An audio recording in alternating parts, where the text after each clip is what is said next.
لا والكسل كلا والبي والإبانتل. الحمد لله الذي هدانا واختارنا واجتبانا ومن خلقه اصطفانا تفضلا منه وامتنانا وانزل قرانا هدى للناس وبيانا وحكما بالغا وقال تعالى وقضى ربك الا تعبدوا الا اياه وبالوالدين احسانا نحمده تعالى وهو الذي بنعمته تتم الصالحات ونشهد ان لا اله الا الله وحده لا شريك له أوجب طاعة الوالدين وعظم إتيانهما وقهرهما وقال تعالى فلا تقل لهما أف ولا تنهرهما وأدبنا لهما بقوله تعالى واخفض لهما جناح الذل من الرحمة وقل رب ارحمهما كما ربياني صغيرا ونشهد أن سيدنا محمدا عبده ورسوله سيد العظماء وأشرف الكرماء وأفضل من تحت السماء والقائل الجنة تحت أقدام الأمهات عباد الله بروا آباءكم تبركم أبناؤكم وإخوة نساء الناس ضعيف نساؤكم واعلموا أن سخط الله في سخط الوالدين وأن رداه لا يكون إلا إذا رضي عنكم آباؤكم ولا شيء يزيد في العمر ويبارك في الرزق مثل بر الوالدين وصلة الأرحام وعند الله آجالكم وأسماؤكم وقد أمرتم بما أمرت به أنبياؤكم وما من نبي إلا وقد أمر ببر الوالدين كما جاء ذلك في محكم الآيات قال الله عز وجل يا يحيى خذ الكتاب بقوة وآتيناه الحكم صبيا وحنانا من لدنا وزكاة وكان تقيا وبرا بوالديه ولم يكن جبارا نقيا وقال عيسى ابن مريم لقوله إني عبد الله آتاني الكتاب وجعلني نبيا وجعلني مباركا أينما كنت وأوصاني بالصلاة والزكاة ما دمت حيا وبرا بوالدتي ولم يجعلني جبارا شقيا وقال إبراهيم لأبيه سلام عليك سأستغفر لك ربي إنه كان بي حفيا وقال نوح رب اغفر لي ولوالدي ولمن دخل بيتي مؤمنا وللمؤمنين والمؤمنات ثلاثة لا يدخلون الجنة مدمن الخمر والآخر لوالديه والديوث الذي يقر الخبث في أهله ومن أخ والده حقه أولاده فكما تدين فلان ولا تجازى على السر إلا بمثله ووصينا الإنسان بوالديه إحسانا حملته أمه كرها على كرها ووضعته كرها ويا رسول عنائها من وضعه وحمله فيها مؤمنا بالله مصدقا بثباته وفضله وإيقاظه وعدله هل لم تسلت أمره في كتابه الأبيه وعلى لسان آدم رسله ومن ذلك قوله عز وجل إن الله حرم عليكم قبور الأمهات ووعد البنات ومنعا وحاكم وست جربة يتدبر يقول ورمي الله تبارك وتعالى لم موضوع تو سني tawɗo leydi e kammu tagi nde tagore luttude fuu hay goto wallanimo tagi ɓiɓɓe adama ɓe waɗi ɓe ko kamɓe ɓuri teddude e kala ko tagako o ɓurniri ɓe dow luttuɓe ɓen hakkillaji ɓe fawgolɓe e diina kam ɗon ɗon feƴƴi allah yettoyi eno allah subhanahu wa taala on fewnuɗo en suuɓiɗo en immorde tagore men nden tawgore makko nden o ɓurni en o jippini ga alquran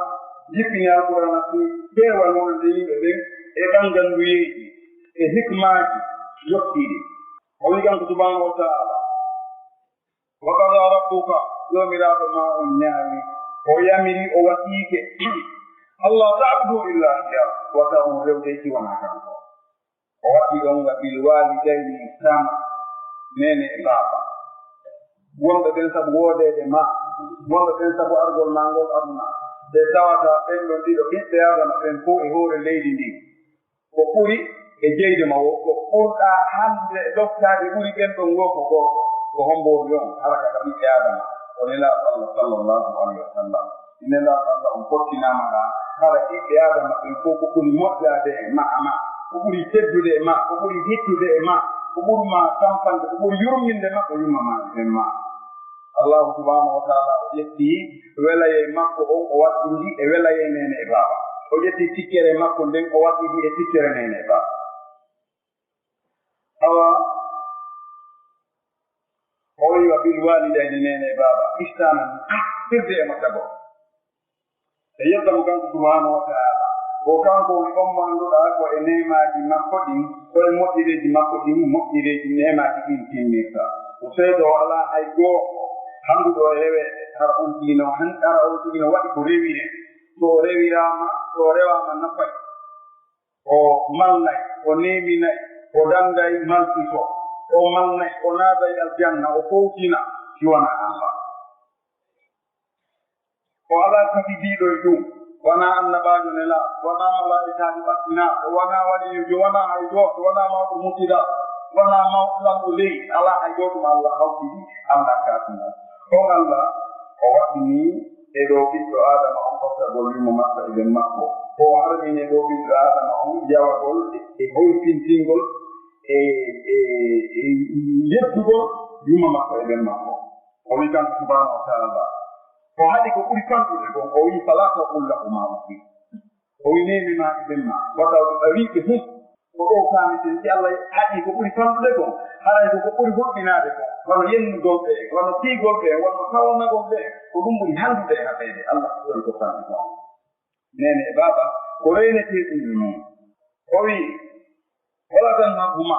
wata ɓufuɓe wata mettinamɓe wata munanoɓe tadda wola mettina konko teddungal kanko subhanahu wa taala o ne'iyen wonande nene e baba o wi waqfide lakuma joltinamɓe kamɓe ɗiɗo janaha julli gabitanji koyera sinnama gabitanji bani adama ko juuɗe ɗen siɓe noddima koya notoro hunduko kon e koyɓe ɓen ara ha yeeso maɓɓe siɓe dari ɗa wawi darade si tawi ɓe jooɗi ɓe tooli an jooɗoɗa wiya nabaɗa mi ari nene mi ari ko hum ɗum fawa toon adde a haɓe gayna wownude wiya awa nanimi nabi hay si tawi ko waɗotako ara ko ɓe yamirna ko na ko waɗete si tawi ko na ko waɗete ɓe yamiri wona yawa ko na wona yaaji a kono mekkiri so a wi'ami laara satanayi hakkille mum ala ko ɓe wima koño waɗe na ko waɗete few a jabortaɓe no jaborta gorejo ma no jaborta niɗɗum nene ba awa o wi oya toranoɓe yurmede kam o daari misan labanga o wi wa qul rabbi irhamhuma kama rabbayani saghira o wi an neɗɗo on koya torano yumma ma e ɓen ma Allah yo Allah yurmo en yurmede nde tawata e kañum ɓuri hittude e yurmendeji ɗin fof wo koyo yatoro Allah yurmintinoɗa yeeso Allah yo ƴeyna Allah yo Allah o yurmoro yumma ma e ɓen ma no ɓe yurmorayno ma noon to nde wonnoɗa ɗo ko nene baba kam haray to no ɗo no ɓiɗɗo muɗum no yurma ɗum kono to ndu goɗɗo woni pennujo mo lebbi ɗiɗi to ndu woni pennujo mo lebbi tati on ɗon yurmede ko ɓe yurmetemo ko no woɗɗon leydi tawi woni ha tagatama ɗoɗinoga e joyi o yimo to ɗo o yaha Amérique wona ndera ɗon fotiraɗe o yahay ko ha Australie yahay ko ha kala ka o fala sina jooɗi wona hitande ɓe humfodiraɗe tawi noon téléphone no woodi tawi ko oyatumano adi adna hewtude tondo ɗo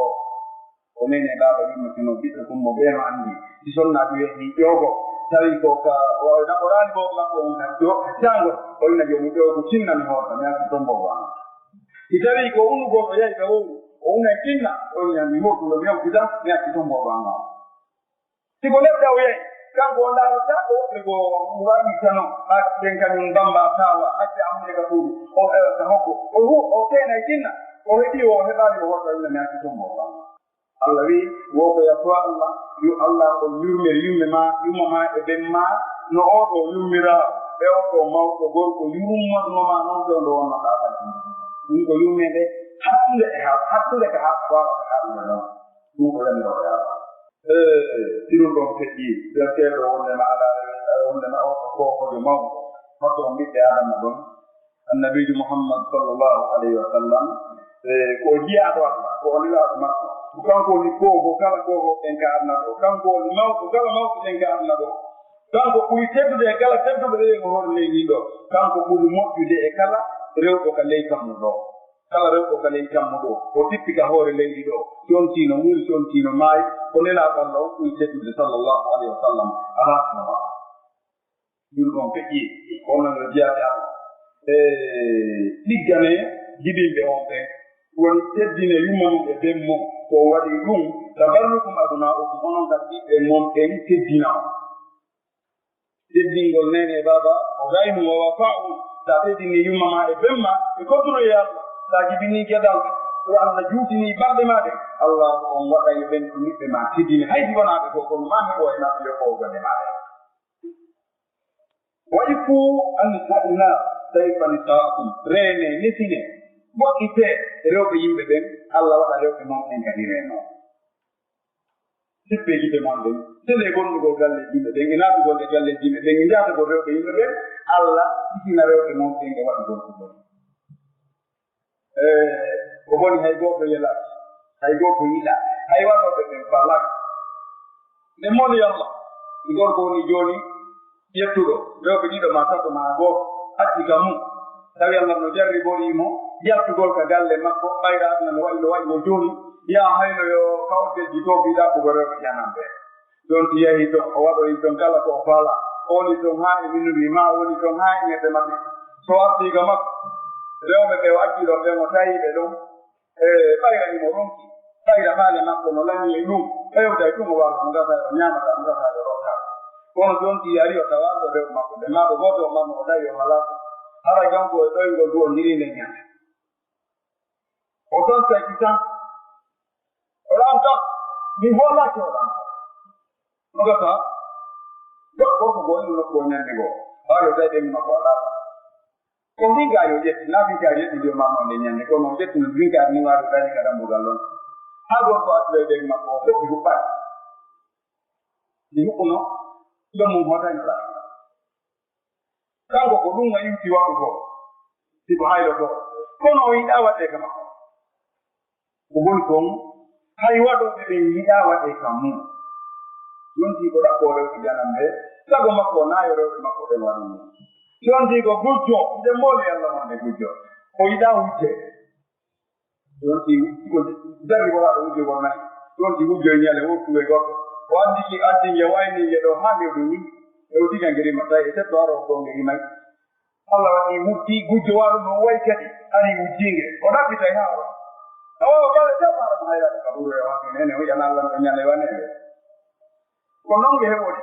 tanga de ujunge ko sa ko makko naye wuybe den hawre mabbe kew de ko woni ko mo ja kan ko ko non ko wadi ko no e ko makko naye di wadi ko makko ala hunde sai ka fala famude ay ma onon piji din fo way kala ko afala ka wade be go awa pef bon kisan yimbe den ka di fala ka ya wade e wande ma nyawla go salo yonde sago ma kala nyawli ma ko yobe ata nyawli ko ya yobo sago ma kala mo halfinda kuma Allah di da dogo ko to kan di la ay di tan sa awa yimbe den ka di ta azumi de ta azumi ma ko ma ko no piji din ko no rene do mo rene ande wonde ma tikkere Allah woni e tikkere nene baba wonde welaye Allah o woni e welaye nene baba yalla ko no nene e baba yimma mo de mo no weltaniyo hay Allah ko no weltaniyo yalla wonde yalla yani yimma mo de mo no tikkaniyo hay Allah ko no tikkaniyo hay hunde ala ko no beida e ngurda wala e ngurda da wala e asde ko yoki diggal nene e baba e jokkere en da daga Allah woni la jaru di mo yani wa ko le naal ko to ka ni windi to ka ni inde mo ko yamirama wala ba mo e yamirako ala hay goto annaba ko adi be takitibe mo yamiraka diggal nene baba wati misaluji ikal ko ka al-Qur'an wala annaba e jewti mo nene baba mari non ka al-Qur'an al-Qur'an tebule len al-Qur'an ta o ya nabi Yahya o ko ayu nabi Yahya nangirde deftere kiidi o wi kan subhanahu wa ta'ala o wi ne ko nabi Yahya annaba dai ko kayko e yurmene immo de ka amenga ne wadi mo laatu o woni kan ko nabi Yahya ka de lo wala o won non tiddal do ne makko e den kan ko nabi Yahya alayhi salam di nabi Zakariya o wolano jabbaran atiya e o yawa gol nene mum e be mum o oɗo aya tinni ni wonde ma on yawi genen makko e be makko ara woni jabbaron nasiya away woni dundarankejo mawɗo dulluɗo wofowa neɗɗo manduɗa o jaɓali yoɓitirde ko moƴƴi kon ko moƴƴi jeeya yoɓitirgol moƴƴere heddingol imamuɗo jeni sabu dambere no e noon non feƴƴi o haalati annabi isa alayhi salam kandi on ko nene tummarno o marano baba ɓayimo makko jibinima tasara ƴettimo wundikemo ardinaji e makko ko taare ko sonnajo jiwo reeniɗo hiriɗo meeɗayi andireɓe ko boni mo tawa ko boni ka musidal mum selen makka nene o ka baba o bayiɓe makko ɓe yii ɗum ɓe ngandi eyne mariama ɓemma wona jeenowo wonno meɗɗade ma wona neɗɗo gonɗo wonno ko onno heɓirɗa ɗo o ala woodi laawol kisal laawol peewol o sappi bobo mo wiɗande o bobo jibinaɗo ne ñen bobo inni abdoullahi amaniyata min ko mi jiyaɗo o silan deftere o waɗilan annabaka o waɗilan ko mi waɗa ko bari o yamirilan juulugol o yamirilan ittugol zakka fannanaami ko woni o yamirilan ɗum woni neɗɗo ɗigganɗo nene an o alano baba o yigal ko yamiraɗo ɗum ko tinninta wondema annabaka ko alano yamiraka ɗigganɗo nene baba Allah isa o wi neññande ɓaawo nde o holli ɗiɗo piiji fof o wi walam yedde alni jabbaran faqiya Allah waɗani lam jabbarujo aden bonɗo makkitaɓo ɗum ko tindinta wondema neɗɗo so woni yawiɗo leydi mum e bammu haray ko o jabbar haray ko taki haray ko aden bonɗo aden gonɗuɗo aden ɓawla ɓerndejo aden makkitaɓo jama ko nene baba ko ɗum andi ha woni ha annabi mum sorirawo men immo o sakkito o adama woni soro min min fuu ɓaawo tuufano on kolera arno wari yimɓe ɓen fof haa lutti geɗal ɓe annabi nuuhuɓen saama e haama e hassita enen ɗo ko e geɗal ɓe goɗɗo e ɓen ɗon o allah sidinirimo e annabayagal e neleɗe e juutugol gurdam e neeɓugol ka service ko kanko fu waɗi e nder annabaɓe ngun duuɓi wuluɓe manko ɗum capanɗe joyi allah subahana taala wi wala gade arsalna nuhan ila qawmihi falabisa fihim alfa sanatin illa 50 ama faakadahum tufan wa hum zalimun o annabajo mawko cheikh al anbiya goɓɓe wi o yette abdul kafar o wonno yimɓe makko ɓen jii duuɓi ɗo o waaji haa o wontude tali ɓe makko ɓen tawi ko yimɓe bomɓe o wurdi e maɓɓe haa tawi mokkubaɓe maɓɓe ɓe ƴettay fay ko mum naɓa haa ka annabi nuhu wi a yii o mawɗo kono yimɓe maandori o mawɗo ko fenoowo so wowni wata o jaɓu so haɗi wata o ɓaccu o yii ɗum allah kadi seeditii ɗum allah wahine makko ala yo nuhu ɓe yimɓe ma ɓe yiɗa ɗo ɓe gomɗinaani ɓen fof gomɗinta hannde kadi ɓe fof ko ɓamɓe ɓe jibinta kadi ko moƴƴi ɓaal ɗum annabi no humpitite ɗum o hoɗi ɓe o wi rabbi la tadar ala l ardi min alkafirina dayyara min on ko lil bayani la litarwidi innaka ya rabbi in tadarhu ha acciɓe acciɓoɓe ɗon kon ala a fiyon ɗum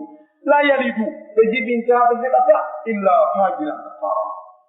tawde noon ko non kamɓe ɓe moƴƴata ko moƴƴi yaltata e maɓɓe halkuɓe ɗartuɗo hay goto annabi nuhu ko o duyi ɗum ɗo ɓaawo ɗum o takkiti du'aade o wi rabbi ghfirli wa li walidayya allah yo yarkola yimɓe yummaaki ɓen e kala naatuɗo ka suudu anday on tiino gomɗini e wonan yaafo kadi kala gomɗinɗo gorko e debbo iwandema o zamana an ɗo min nuhu haa ñande darndeɗaɗe ɗum ko allah e moƴƴoni o du'ane yumma makko e ɓen makko e gomɗinde yimɓe zaman makko on e kala gomɗinɗo o yiwandema on tuma haa e nde ñalaande nde wonɗen ɗo haaɗo ngadda o ɗum ko tindinta wondema dottago nene baba ko hunde moolanaande imam Shafi'i rahimahullah woɗo al-a'immatu al-arba'a o wi law lam yakun law ma anzala Allah fi birri al-walidayni min shay'in la kana yurafu bil aqli imam Shafi'i rahimahullah o wi si tawi hara Allah jippinaama fi jangol nene e baaba hayde hunde e nder deftere haa o jippinaama ɗum ka defte o yamiraani ɗum annabaaɓe wo iggangol nene e baaba moƴƴagol e nene e baaba yurmingol nene mum e bemmum wo annditeno hakkilti ɗum ko goonga ɗeɗe mum ɗi mum mumteeji jippinanaaka defte jannganaaka alquran kono wonan mbi ayno ɗo nayi aray tawa nagge e nene mum mo mekkinira nde ɓe no dari kanke buɗe nene on e ɓiɓɓe on ge e ngeya no meccude ngeya ala allah jippinaama nder alquran nder defte luttuɗe ko addi ɓe takkitiide jippini annabaaɓe ɗi nene e baaba annditeno hakkiti kon ko hakkiti nene baaba ko hunde mornaande wonɗi nene moƴƴuɓe aranɗen no renotono e ɗum nde moƴƴotono e nen maɓɓe nen maɓɓe oɗo gorko moƴƴo jeya ko e tantiraɓe ala imam ali karamallahu wajha aliyu zeynul abidin o no jeya e ko annda e jikkuji makko ɗi kanko jaɓatano hawtude e yumma makko ñamete neɗɗo gandu mawɗo moronaaɗo yon o waɗi hunde yimɓe ɓe watta e hakkille mum ɓe daaray hala ko fii hokkum ɓe daari kadi haa ɓe daari ɓe tawi ɗum ko jikku makko ɓe fankata ɗum ɓe landotomo nde ɓe yiwa jaɓata hawtude e nene makko ñamete few ɓe landimo ɓeyndi ko fihon ɗum ali zeynul abidin an a jaɓata hawtude e yumma ma ñamete o wi ko goonga ko noon woni mi huulay e nder ko min hawta kon taw huyrete wajjerno toon e hara yumman no faanano nde huyetero timmi yaaɓe ƴetta nde ñama naami goɗɗe namawndinana goɗɗe kono ko watta min hawtu mi ƴetta ko ɓe faala e nde kona ñamete kon enen kadi ko ɗon duwaɗe jettide misa o ko nene baaba ko hunde ɗaɓɓande hara en foti wattani hakkille ɗum ko feƴƴi kon feƴƴi iwandema ɗo haa e taɓliyarde kon yimɓe tato ɓen ɗo naɓanaa jamma gongo woni goɗɗo e maɓɓe ko muduminol hamri arde yaroo ɓeere duumiiɗo yargol ɓeere haa maayi maara on ƴiyaki ɗi yargol ɓeere ngol ni kono ko won ɗum waɗi haa waɗiɗi wajjudi heɓɓitoldu ɓeere on mbaawe hokkatta ɓeere on ma docteur ɓe ɓen confirmi ñande o yariti ɓeere o maaye ina ɗum o yara o ko muduminol hamri ni naɓaa jamma wala kulli walidayni e yahiiɗo nene mum e baaɓe mum e olawdi nanaɗo ɗo mino ñande yan fof nanena taw wattanno waɗa noon wadda yuus e molli allah alaa ko heewiri wadda yuus hannde wiyete da yuus ko neɗɗo yi'o ko boni ka mum accala ɗum no wuɗɗini anndu yiwgol ko boni ka mum accala hara on tigi sagataaɓe makko ɓen waɗay dina juuɓe jamanɓe ɓe garay ka galle makko on naata ka suudu sagataaɓe makko ɓen waɗa ɗum ko bone ko kanka ɓuɗo tawoɓe kañum no sikka ɗoni jam ka nder galle ko wonaayi son faala juuɓe makko ɓe yahay saayi faala o addu saayi faala o waɗɗo toɗi faala o o wiyata hunde sagataaɓe ngaranay ɓe yaaka ɓe annane jullere ɓe jooɗo ɓe yaltina jawtaa ka jiifa ɓe hokka yummirawo ɓe hokka e mawɗo gorkon ɓe duwane ɓe yaga juuɓe ɓeeɗeyam kam faala o ɓeɗa fahitatul kubra non ko waɗi wayino on naataten ko woni ko mbi allah hoɗi ma waɗe ɗoyo dawara yiyata ɗum haɗa ɗuɗa hala ɗuɗeɗi ɗo ala no anndaga a yii ɗum nde ñande hittataake ɗo wonata jam aɗa galle de mbo aray ɗum ɗon ɗum waɗi mi tawa jiwango o jijira o ni jiwango mi kawtani ko ɗo ɓallena jiwango ma ɗimmoɗa ɗo yaha galle ma tawaɗiɗa mari ɗon ngaari bani mbiyatani ɓe yimɓe ɗaɓɓito heen sigo ɗon tori maɗa ɗo ɓe ɗaɓɓito heen yaa tawa joma on ala ko fakkaɓe ɓe ɓe naɓane ndiyam gotoɗa ɓe addene ñiiri ñaama ha haara hedda jikiroma ngol yara ko to hirde an ɗaɓɓitoma ɗum heɓa jiwa ko jelu yeyete si tawino maɓɓe mum no woodi yo a waɗiri ɓiɗɗo ma ɓirdatal kaɓaɗi fatamartal goaka ɓiɗɗo aɗen ko huyre teew ƴuɗum kaɓandu makko yaa ɗum no yeego accala yaa ko dama noon ala ko wawde no ade ko wawɗa ayɗo ɓe ɓeri ko ma ko allah seedi danoma wonde ma am ɗo a fawata ko woni maga ma ɓe jamfima ɓe koode ha si on tigi ukkol wiye sunnaɓe goo ka gorko wawata luttude ka galle toon fi aynugo galle ɗe mbata e yeego ko anda ɓata dépense tawi nene juuɓe ɗen ko jamfanɓe innayi ɗa andita eɓe maako ɓe gam raɓaɓe yaltinanmi ɗo ɗi o gerɗa ɓe juuɓe ɗo hayɗo ɗon si tawi a annda fi mum a jamfete wona allah naatu on nowo ويابطما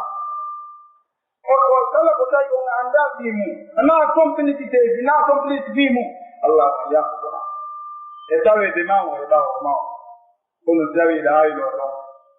awo la kumbe wo aida sonja pia woto ngana sonja ko ya ko ngala ko fala ko dum alo lan ko ko ko mi da tawago ese amai yo ba ko nona timoda hata ne kitile kumbaka yetlo wurgo e diata yigol ko boni no wade kam ajjaba on tinata yite jahannama dangal yewtama kana to da kalle di buni wodi an wodi walo be do dilati hala ala mo ire da ko kire ti abati Allah ko ala inde di bilati den wodi no wodi be do hala kata be madina to be wala ko ya ko ala ko to yo odo be ko tirke yalle di buni ga na do ko dangal kan ko no ke di tek wor ko bade ko do ana ko abdalla mana ni odo be ko ala ala e ko di watan ya kile ko no wodi ta mama e ho yakkan gode an ko gurgo yuma tawima de bijena dongal gamela dilande manyande on di sari o di lewu e di le bididi le bitati balde tapande jena nyande wonyande ko am kaydade ha nyande on boko ni 4 kilo kambe le nema ko be divinire 4 kilo kanta 3 kilo mita wo be tede mu ko homni mola nade ko be no hedade mu kuna mmoja on fati bono tamma ko ka jibi mono mutti on yumirawo na yumirawo ka wede ko be ko mun heddi o sabha alaka na ro ko dankima ko umma di hore ma ala ko wala mun la dolma ko ke makko e muy ni ngolmo ma enti makko di dira kan enti tiko ko ndu jango hara ita muli tiko ko ndu ngule ndi hara ita muli ai te ona deve de don ko prende mondo ina tiene tambira no bevo e de mu de wote de la o se da minne tankara kaba ko hattele minne tankara tankara non ti sta de no ai sonna do non jibinde tego atawa ko de wote de mai e da de no muki e dude ndere en do wala e an jibidi en yumirabe ko do a tibine de nana ne jabane mo e mu sunna bo makko on nawni kan ko anta sampere ko in woni mun ko e foyde tawata ne ke ha ko joli yakka ga yasino e yida de bobedo mo jodi mo muni de bo makko ndara de makko de won de ndade bo makko anda wa dawa adna on ko ala mo da ta de yide yumme de diti ko on woni ha di go bino ga yawi ke on ndi wadi ko boni Allah mo ngata Allah akada jawab boleh ba don tiramani oyai sorami bataw ya dan aku juga berkata wa taqulullah li wa lakum wa sa'iril muslimina fastaghfiruhu inna alhamdulillah nahmaduhu wa nasta'inuhu wa nastaghfiruh wa na'udzu billahi min shururi anfusina wa min sayyiati a'malina man yahdihillahu fa huwal muhtadi wa man yudlil fala hadiya lahu wa ashhadu an la ilaha illallah wahdahu la sharika lahu ونشهد أن محمدا عبده ورسوله إن الله يقول الله عز وجل ووصينا الإنسان بوالديه حملته أمه وهنا على وهن وفصاله في عامين أن اشكر لي ولوالديك إلي المصير وإن جاهداك على أن تشرك بما ليس لك به علم فلا تطيعهما وصاحبهما في الدنيا معروفا وهكذا جاء في كثير من الآيات ألا وإن من الساعة أن يطيع الرجل زوجته ويعوق أمه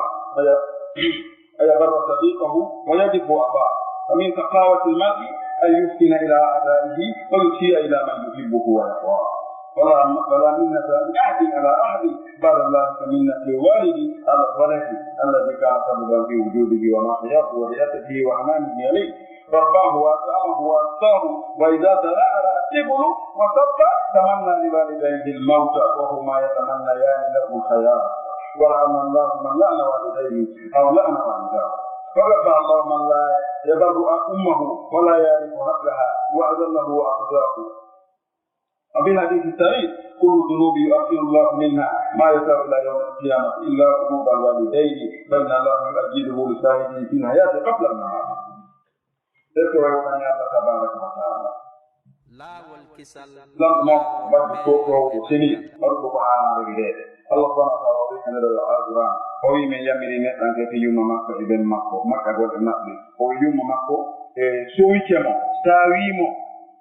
lo ere ente de makko dan tettu go ne makko atu go moy nan ko don do mi didi Allah no diaro o wi anis kulli wadi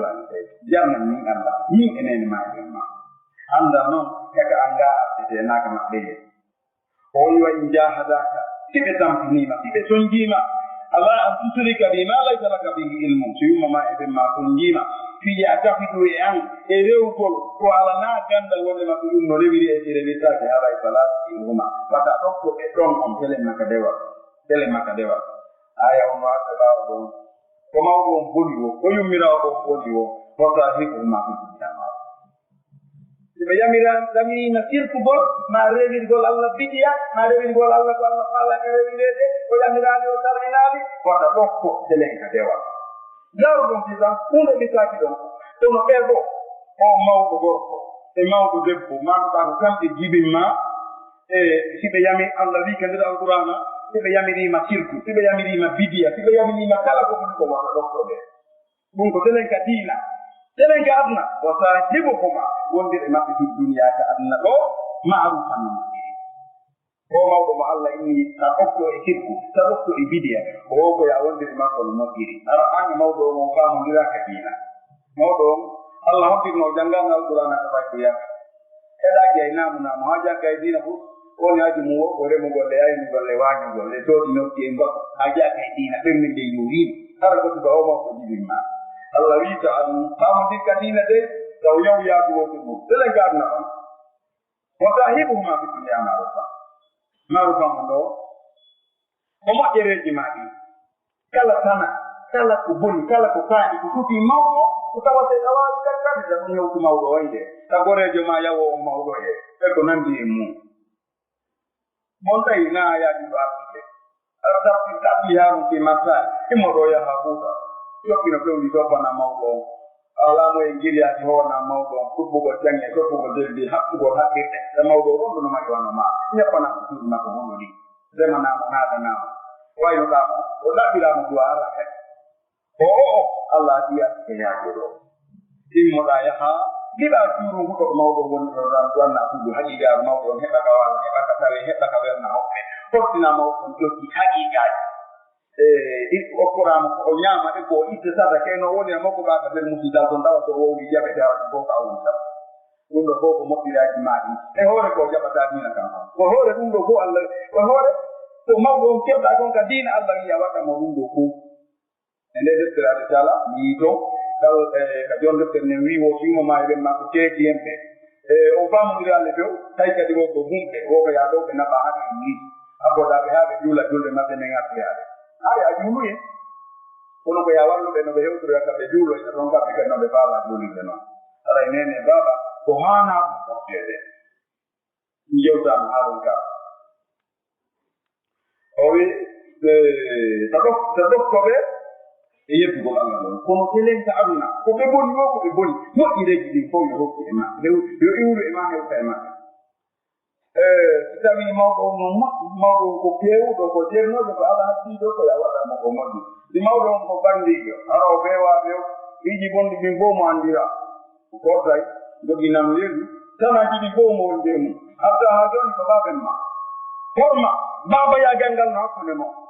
yalla no falano wona o wona ñoɓen ma kono ko hombo wonata baben ma ko hombo wonata yeyli ma ko homɓe wonata dewol mangol ko hombo wonata gorol mangol na'am waɗata on kuf haray tawa ɗum waɗama ko yaa wona leymu jarano gerɗa tawi kono faalirano way Allah jarama tawi yo nano faalirano way dara o aya ɗo telen maka aduna e telen maka dina jokka ko ketti kon jaɓa o ilayal nasibu ɗo ayta ka Allah hotete jokka ko ketti kon ka dina de kono e telen maka aduna ko yaa woniri maɓɓe no moƴƴi okkorade no fanti mo goɗɗum ronka himbaɓe ɗum ɗo kono ɗum ɗo nenen kaari ɗum ɗo surtout ko basaji maɓɓe on nenen ka nenen kaari ɗum ɗo nenen ɗum ɗo o ko bappantaari ɗum ɗo ɗum ɗo fof no jeeya ko moƴƴinta ko moƴƴireeji ɗi aray ɗum fotuɗen waɗde waɗde ko nangi en ɗo foti ko on fof ko fiinen e baba halata so woodi to goɗɗum ɗo ko naa o zaman men ɗo e ɗe garɗe e wonɗen ɗo e mum no jeeya ko ɓuri hanndude e yewteede o kana moolanaaɗo jarde wiye moolanaaɗo ko heɓi en ko ɓe sukaaɓe men ɓe duuɓi sappo e jeetati e ɓe noga e tati e joyi noga e jeetati on ɓe ñanngaɓe en fii mum woni hakkille en ɗo nanen ɓe yooliki sabakate en jeetato capanɗe jeegoo kadi ɓe jiwɓe alaa e mum hay jiwɓe kadi yiɗaa yoolugol kono ko ɓe woni yoolaade konko ella keeñuko haray torɗe ngalla e allah o accin ɗum e kala ko wawɗen waɗde fiyo ɗen accu etoɗen waɗen ɗum renni wo réseau wonɓe waɗde ɗumɓen no ɗo yalla fewnuɓe ko ɓe woni en hawtuɓe koye baytoye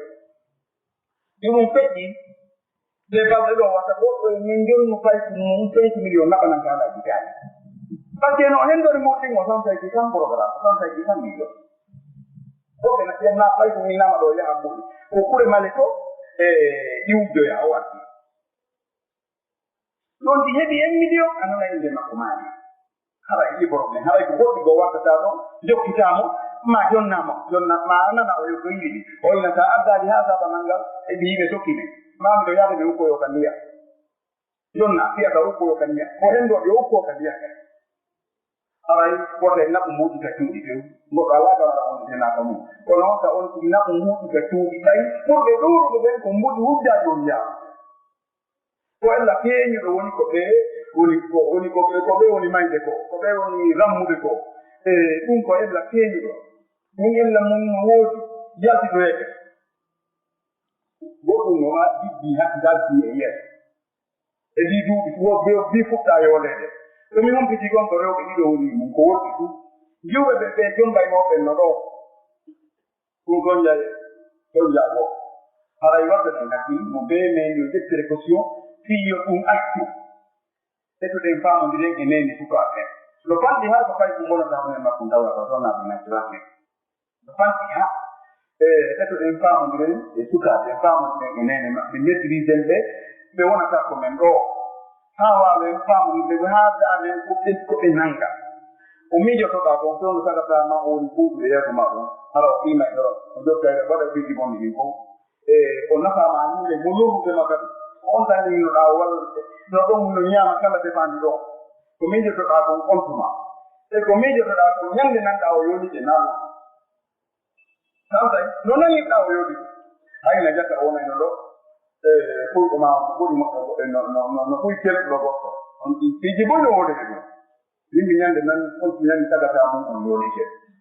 mo tawa e kaari mo no tawa o wolata kon nden ñande e ko miijotoɗa kon nden ñande e ko miijotoɗonɗa kon tewno wonɗo o konkude ka galle toon téléphone a tusa ta walli yaara e jetti wona ɗum mayde nden no jande ɗum fiji ɗin fof rewerede ɗum fof fiino ɗum ɗo accira ha heɗen ko ɓe nanga heɗen ka ɓe yaara heɗen ko ɓe waɗa haɗa wona ɗum ni ile balɗe ɗo ɗo ka tekkiyanki ɗo yolama te wonɓe ton ko wi wonɓe yoli kadi ɓaɗe mo gandi kamɓe yiɗi tappino aray ɓe yahaaji heɗa ɗin gese wattiloɗen haɗa ɓen ɗo yaali ko ɓe wonɓe liyanganade ko ɓe wona tamo men ɓay ɗum ko nduuɓi gabo jeeɗe ɓay ɗum ko nduuɓi nogay goɗɗo wo anda ko jeeɗe kutinanta kono ɗa ɗanni adama no ɓe hunki no yiɗi ɗiɗɗum ko ɗum hatta ɗum goɗɗo a yahay calcita fere ko yoɓata pré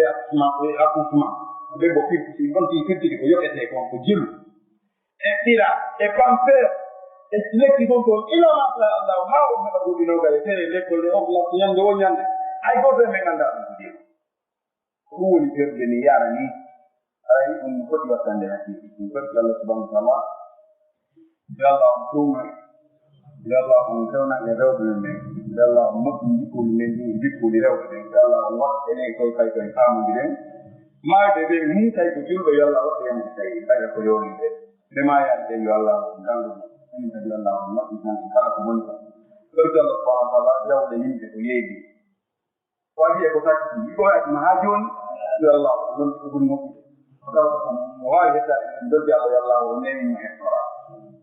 ko moƴƴi kon fof yo allah on tabini doggi allah subahanahu wa taala yo allah on tuuɓe yo allah aɗen gumna laaɓuɗa e battane moƴƴo yo allah aɗen gumna laaɓuɗa e battane moƴƴo allah tan wettu hama en Allah on turbe Allah on tutu en tutu ragambe tutu la yete itte ko nyani e ko itte ko ila ma Allah tutu da e gure Allah ma tin an ma muri kulli wa ajirna min fidi dunya wa azab al-akhirah rahmatu ya arhamar rahimin اللهم آت نفوسنا تقواها وزكها خير من زكاها أنت وليها مولاها يا أرحم الراحمين اللهم لا تجعل الدنيا أكبر همنا ولا مبلغ علمنا ولا إلى النار مصيرنا واجعل الجنة يا دارنا مع الذين أنعمت عليهم من النبيين والصديقين والشهداء والصالحين ورحمة الله رشيدا وآخر دعوانا أن الحمد لله رب العالمين أقم الصلاة فإن الصلاة كانت على المؤمنين كتابا لا والكسل ولا والبي والإبانتال